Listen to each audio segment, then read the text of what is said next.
کل میں نے ہمارے ایک مخلص ہیں، انہیں وہ اپنا نیا مکان بنا رہے ہیں، 3 مکان بنا رہے ہیں ان کی فیملی۔ میں نے انہیں ایک عمل بتایا، آج آپ کو ہی بتا دوں، طرفت عین پہ یاد آئی بات۔ ذرا یہ عمل غور سے سنیے گا، ہر اس شخص کے لیے جو نیا مکان چاہتا ہے، نیا مکان بنا چکا ہے، نئے مکان میں رہ رہا ہے یا نیا مکان بنائے گا۔ میں نے کہا آپ نے نیا مکان بنایا ہے، ان قریب شفٹ ہونے والے ہیں، منتقل ہونے والے ہیں، اس کا کوئی حل بھی کیا؟ میں کہا سب سے پہلے اس نئے مکان میں 3 نقصانات ہیں، اور آپ نے ایک بات اکثر سنی ہوگی، ہمیں گھر راس نہیں آیا، مکان شفٹ کیا، یہ حادثہ، یہ واقعات، جانی نقصان، مالی نقصان، پریشانیاں، مشکلات، مسائل، ہمیں نہ لوگوں کی نظر کھا گئی، یا یہ فلاں فلاں، آپ نے سنا ہوگا۔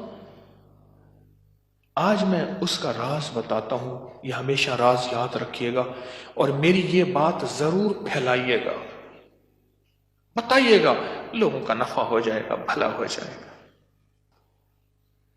نیا مکان جب بھی بنتا ہے، اور جتنا خوبصورت ہوگا، جنات کو بڑا پسند آ جاتا ہے۔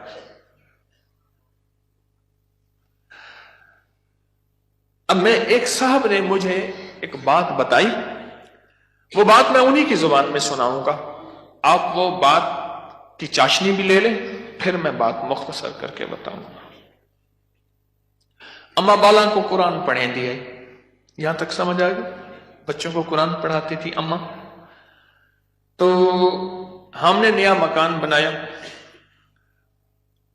اما نے یہ ڈٹھا، اما کہندی ون حافظ کوئی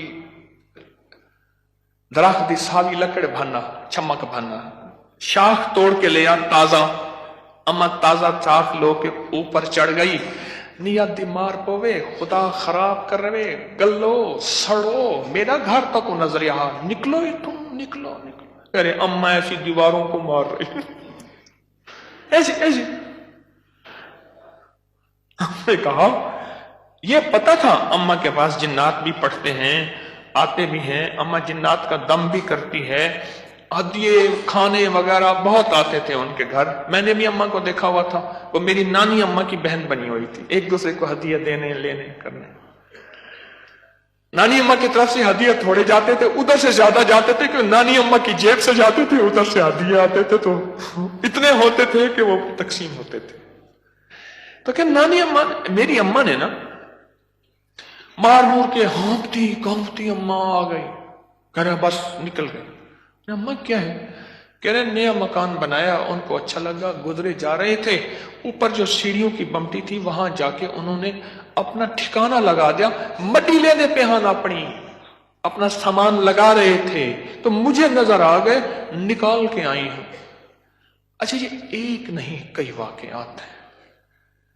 آپ کے گھر میں بہترین گھر بنا، اور آپ کے گھر میں گندی کیچڑ کے 5-10 کتے، جو گرمیوں میں نا آپ نے دیکھا ہوگا نالیوں میں کتے بیٹھے ہوتے ہیں، بڑی ساری زبان نکال کے ہانپ رہے ہوتے ہیں، گندی نالی میں پانی گزر رہا ہوتا ہے تو ان کا جسم کچھ ٹھنڈا ہوتا ہے، وہ گندی نالی والا کتا جب اٹھ کے نا اپنے بدن کو چھاڑتا ہے تاکہ کیچڑ وغیرہ، آپ کے گھر میں کتوں کا ریوڑ گھسائے گندے، تو گھر میں کیچڑ ہوگی یا عطر کی بارش ہوگی؟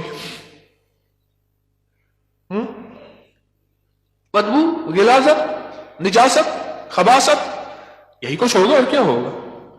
جس گھر میں شیاطین آ جائیں، اور شیاطین کا پورا قافلہ آ جائے، اور فیملی آ جائے، جو کہ ہر بیت الخلاء میں ہوتی ہے، خبث اور خبائث، مذکر اور مؤنث، مائی اور جوان، ہر بیت الخلاء میں ہوتے ہیں۔ جاجو جتنا بیت الخلاء کو ٹائلیں لگا دے، لگژری بنا دے، ہمیں دھوکہ ڈال دیا اس ٹائلوں نے اور شیشے نے اور کمکموں نے۔ میرے کملی والے نے فرمایا ہر بیت الخلاء میں فیملی رہتی ہے۔ بھائی میاں بیوی ہوگی تو بچے ہی ہوں گے نا، تو میں فیملی ایسے تو نہیں کہہ رہا، خبث اور تو سب سے پہلے تو جنات، شیاطین۔ دوسرا جو ہوتا ہے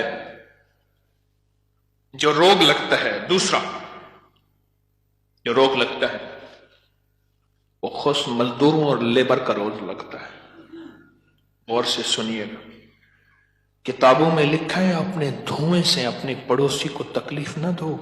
اگر تم نے کوئی مسالہ دار چیزیں، سپائسی چیزیں، لذیذ چیزیں بنائی ہیں اور تمہارے پڑوسی کو یہ قدرت حاصل نہیں تو اس کو تکلیف نہ دو، پانی شوربے میں زیادہ ڈال دو، کچھ اس کو دے دو۔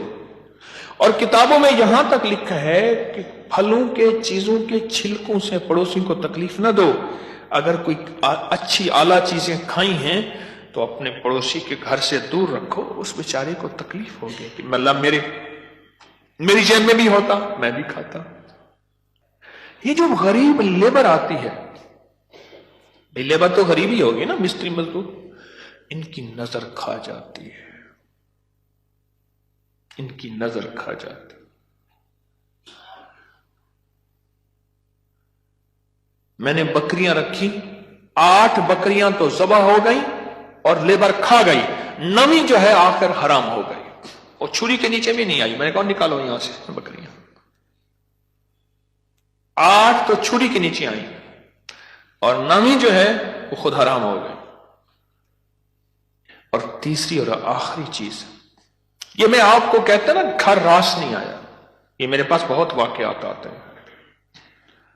اس کی نظر ہوتی ہے، لیبر کی ہوتی ہے، اور بعض بندے ایسے ہوتے ہیں، اب تو سائنس ایول آئی اور بیڈ آئی پہ جاؤ، میرا لفظ لکھو سوشل میڈیا پہ، نیٹ پہ، پتہ نہیں کہاں، فیس بک پہ، ایول آئی بیڈ آئی۔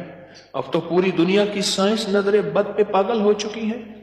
پہلے کہتے تھے یہ ان کی قصے کہانیاں ہیں، ارے میرے کملی والے نے فرمایا، اور سائنس اس کی ریسرچ کو کہے سچ نہیں ہے تو ہو کیسے سکتا ہے؟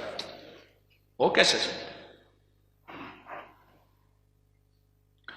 حضرت علی کرم اللہ وجہ کے فرامین بہت زیادہ نظر بد پہ، حسنین کریمین کے فرمان بہت زیادہ، آل رسول اصحاب رسول کے فرمان بہت زیادہ، واقعات بہت زیادہ، تجربات بہت زیادہ۔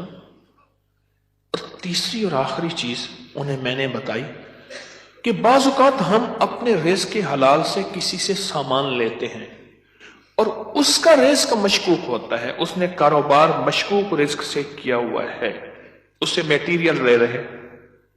غور سے سمجھے گا، باریک نقطہ ہے، ہم نے اس سے جو میٹیریل دیا وہ رزق مشکوک ہے اس کا۔ اس کی دلیل میں دیتا ہوں آپ کو، میں ایک بات کہا کرتا ہوں، آپ نے شاید سنی ہوگی کہ اگر میں محسوس کرتا ہوں میرا رزق مشکوک ہے تو اس مشکوک رزق سے کبھی روزے نہ رکھنا۔ میں آپ کو اکثر عرض کرتا ہوں، کسی ایسے بندے سے جس کا رزق طیب طاہر حلال ہے اس سے ادھار لے لے، ٹھیک ہے؟ اس سے ادھار لے کر جس کا رزق طیب طاہر حلال ہے اس سے روزے رکھ اور اپنے پیسوں میں سے وہ ادھار چکا دے، رزق کا اثر ہوتا ہے۔ ایک بزرگ کہتے ہیں میں نے دعوت کھائی، 1 مہینے تک میرے جی میں آیا کہ میں کوئی گناہ بدکاری کروں، صرف ایک دعوت کھائی تھی۔ واقعات یہ 3 عوامل ہیں، 3 فیکٹرز ہیں بڑے، جو گھر کے اندر کہتے ہیں کہ گھر راس نہیں آیا۔ اس کا حل کرنا ہے صدقات، خیرات، اعمال، تسبیحات اور ذکر کے ذریعے اس کا حل کرنا ہے۔ صدقات، خیرات، اعمال، ذکر اور تسبیحات، اس کا حل کرنا ہے۔ اب یہ سنتے جائیے، غور سے سنیے گا، توجہ سے۔ نئے گھر میں جب بھی داخل ہوں،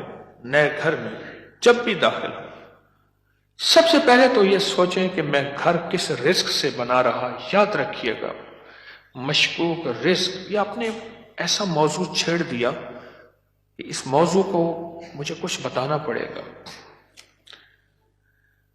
سب سے پہلے تو یہ ذہن نشین رکھیے گا، رزق مشکوک کبھی زندگی اور نسلوں میں چین سکون نہیں دے سکتا۔ کبھی نہیں دے سکتا. وہ کیسے ہوگا اس کے میرے پاس واقعات ہی واقعات. میں ایک چھوٹا سا صرف واقعہ سناتا ہوں. میں نے کئی واقعے دیکھے. پتہ چلا کہ بیٹا فوت ہو گیا خودکشی میں. گرمی تھی، گھر تھا بڑا سارا، یعنی ادھر بھی گھر کے لان تھا، باغیچہ تھا، ادھر بھی باغیچہ تھا. بڑا بہترین گھر بنا ہوا تھا. اس وقت محسوس ہو رہا تھا یہ گھر کو بنے 35-40 سال ہو گئے.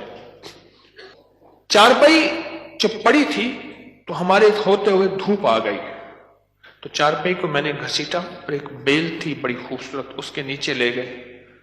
ایسی وہ بندہ رو رہا تھا. وہ اپنے علاقے کا مجسٹریٹ تھا، میں نے اس کی مجسٹریٹی دیکھی ہے.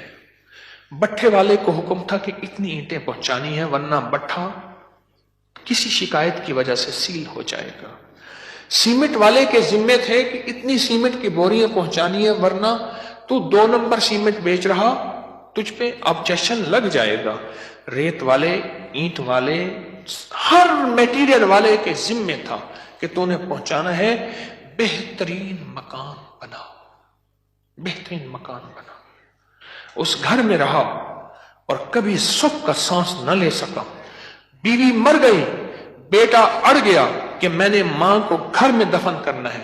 جو گھر کے پچھلی طرف کا باغیچہ تھا وہاں ماں کی قبر تھی، اور خودکشی مر کے کہنے لگا مجھے ماں کے قدموں میں دفن کرنا ہے. 2 قبریں گھر میں بنی ہوئی تھی. بیٹھا ہوا تھا، ریٹائر، مر گیا اور پھر اس کا کوئی وارث نہیں تھا. وہاں پتہ چلا اس شہر میں کہ ہمارے مرشد آئے ہیں. کچھ لوگوں کو بھاگے بھاگ آئے. ایک بابا آیا ریٹائر.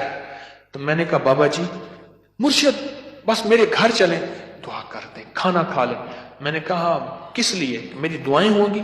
میں نے کہا ایک چیز پہ دعا دوں گا کہ اس بابے کی آپ نے خدمت کرنی ہے. تو خود بھی بابا ہے، اس کی خدمت کرنی ہے، اور اس بابے کی موت تک وہ بزرگ بابا، وہ بھی زندہ ہے، اس کی خدمت کرتا رہا اور وہ دعائیں دیتا رہا. میرے اپنے چھوڑ گئے کہ حکیم صاحب تو آیا اور کسی کو خدمت پہ چھوڑ گیا کہ میری چارپائی دھوپ پہ پڑی ہوتی تھی، میرے اندر سکت ہی ختم ہو گئی.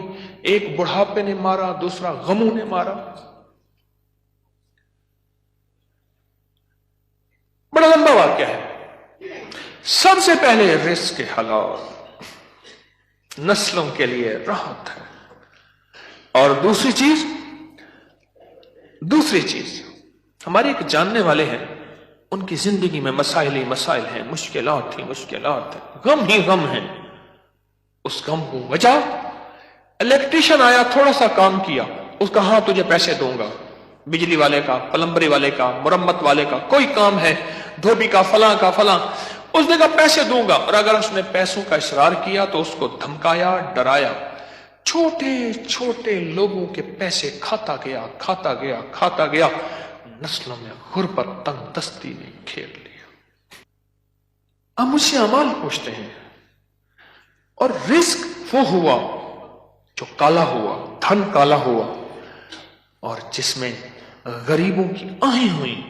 تو میں کتنے اعمال کر کے اس گھر میں کیسے سکون پائے گا؟ مجھے بتا تو صحیح. اس کی مثال پتہ ہے کیا ہے؟ خنزیر کو بڑے خوش و خضوع سے لٹا کے کہتا ہے بسم اللہ اللہ اکبر، تو خنزیر حلال ہو جائے گا. کتے کو لٹا کے تو کہیں بسم اللہ اللہ اکبر، چھری بھی تیز ہو، قبلہ رخ بھی ہو، باوضو بھی ہو، اور تکبیر بھی پوری پڑھ، تو کتا حلال ہو جائے گا؟ خنزیر حلال ہو جائے گا؟ نہیں ہوگا. کوئی بات نہیں، گھر چھوٹا ہے، کوئی حرج نہیں. ان چیزوں کے خیال کر کے اب عمل بتا رہا ہوں. گھر میں 81 دفعہ سورت یاسین، جب نئے گھر میں داخل ہوں 81 دفعہ سورت یاسین مل کے بیٹھ کے خود پڑھیں، کرائے کے بندے جمع نہ کریں. 81 دفعہ سورت یاسین، اول آخر 7 بار درود پاک، ہر دفعہ بسم اللہ الرحمن الرحیم مل کے پڑھ لیں. ایک. دوسرا، ہر کونے میں 11 دفعہ آیت الکرسی مل کے پڑھ لیں. کوئی اس کونے میں گھر کا بندہ پڑھ لے، کوئی اس کونے میں. گھر کے چاروں کونے میں 11 دفعہ آیت الکرسی، اور 1 دفعہ گھر کے درمیان میں 11 دفعہ آیت الکرسی. 2. اور گھر کے چاروں کونے میں 3 دفعہ اذان